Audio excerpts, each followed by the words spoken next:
হাদি সাহারার উষার বালুতে আবে জমজম পানি, হাদি আজাদির হাসান হোসাইন জান্নাতি ফুলদানি, হাদি ইতিহাস পাখি আবাবিল মুসার হাতের লাঠি, হাদি ওমরের অর্ধ জাহানে মোরানো শীতল পাটি, হাদি গোলাপের মাতাল গন্ধ খোলা পায় রাশেদার, হাদি উত্তাল সাগরে জোয়ার আল্লাহু আকবার।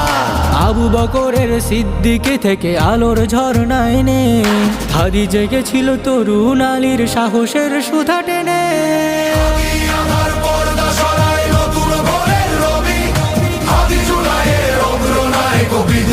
বিপ্লবী